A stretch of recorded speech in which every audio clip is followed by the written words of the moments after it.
Good morning. Clearly. Today, I'm gonna go have breakfast at the Disneyland Hotel. Sorry, no. One more time.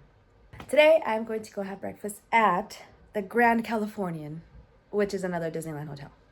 Anyways, I live really close to Disneyland. Disneyland was a place that my family and I grew up going to. Sometimes we'll go, just like as a family, or my mom and I will go and have breakfast there. They have the Storytellers Cafe, they have Goofy's Kitchen, then they have some other character interactive type dining experiences. So we're gonna go to Storytellers Cafe because it's awesome, and that's the one where Mickey Mouse is. So we want to go see Mickey Mouse. So we want to go see the mouse himself. I am going to start getting ready. It is about 8 something in the morning right now. So let's get ready. This is the outfit I'm wearing. It's a pajama. Apparently we're making it a pajama theme and we're all going to be matching as far as my knowledge goes. My mom bought me this one. She's like, I'll buy you the pajama we're wearing. I'm like, okay, cool. So that's what we're doing. All right, let's do it. Funny moment. I don't have a pair of boots of my own anymore because I used them a lot. So I got rid of them and I never got any new ones. And there were some that I had forever. So I just never got any new ones. But the point is, first world problems, obviously. Anyways, it was funny because I asked my mom, I'm like, hey, can I borrow a pair of UGG boots so I can wear with my pajamas? She's like, yeah, what color you want? I got brown, I got black, I got grease, said in Spanish. Like, I got gray. And I'm like, oh, okay, do you have brown? She's like, yeah, I got brown too. I'm like, okay, sure. So, anyways, I just thought it was funny the way she came at me like that. Okay, let's get ready.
Cute. Oh shoot.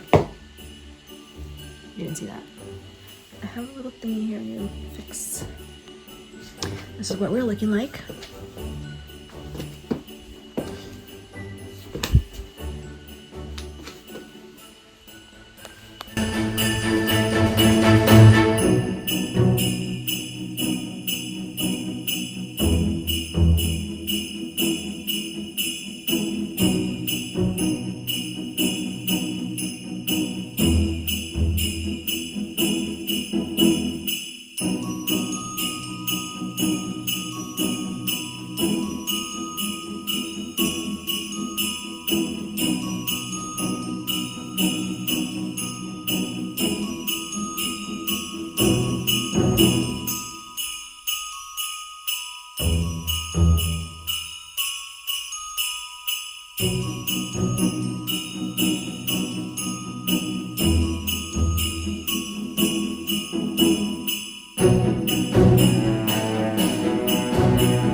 So came out to downtown with my mom. We finished breakfast and we're gonna buy something. Of course, we're coming into Sephora. So let's go. Okay. Success. I didn't buy anything at Sephora, but we're gonna go into the World of Disney, which is the big store, and look around for now.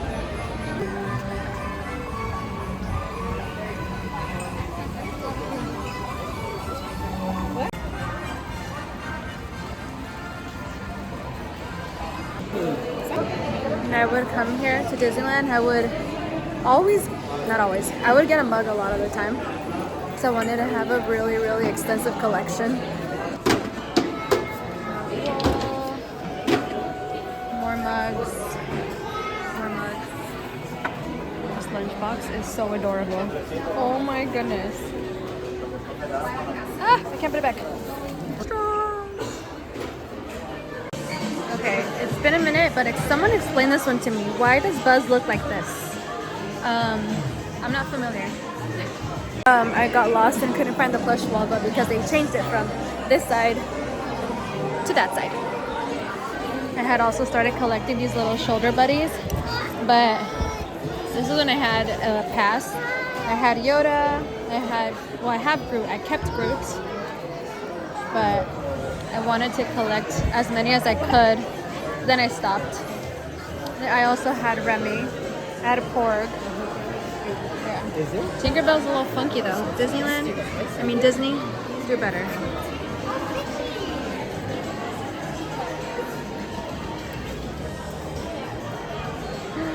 So cute. Look at how cute Baloo is, you guys. With his little disguise. Where's this other eye? Oh. I miss Disneyland. I haven't been here in a long time. I have a Pluto somewhere, actually. I think he's in my attic. But he's like one of these. But he's fuzzier. He's more OG. He's like over 10 years old. Okay, came out the other side and did not buy anything. But I'm close to the entrance of the parks, so I'm just gonna go say hi to the gates. I love Disney. If you guys didn't know that, you know now. I've always loved Disney. And yeah, I don't have a pass right now. It's been a minute since I've been here. Well, this past summer, but I miss Disney. When I had a pass, I used to be here every week, all the time. There's just so much to do. It's just a lot to do. And it's great. It's a great vibe. Definitely feels very nostalgic.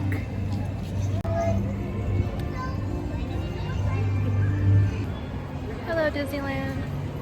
It's packed today. It is Saturday and it's the Christmas season, so when is it not? Hi, Disneyland.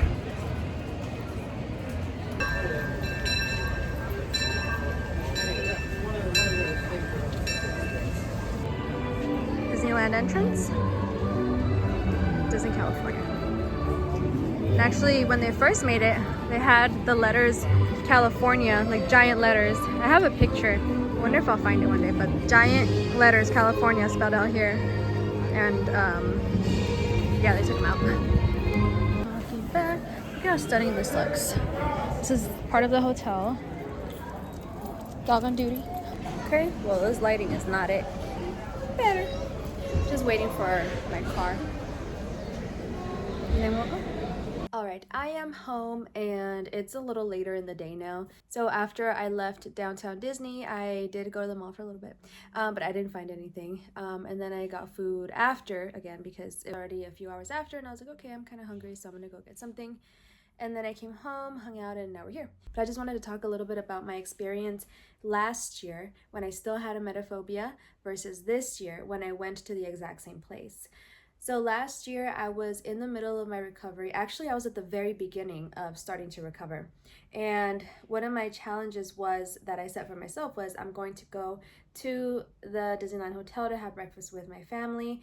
And even though I had been there before, I still wouldn't really eat very much, and it was still very it still felt kind of scary that I felt like I needed to be in absolute control, like complete control, in order to avoid feeling anxious and nauseous. I hadn't been there in years before I went last year. So last year, when I started my recovery, I was again peak emetophobia, and it was just, it was insane. It was really just kind of, I feel like I was kind of getting to the point of being agoraphobic again, like really wanting to do that. And that's for another story, because I was agoraphobic at one point in my life.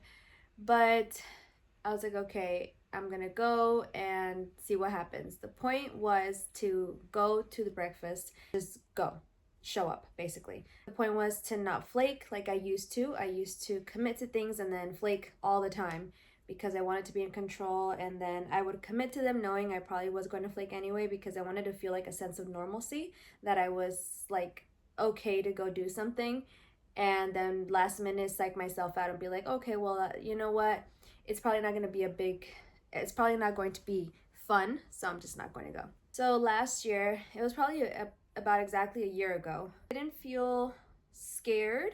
I was just very overstimulated, if that makes sense. But I was still very anxious to where I did not want the smell of food or the noise, and it was just not an experience that I wanted, but I was committed to staying there.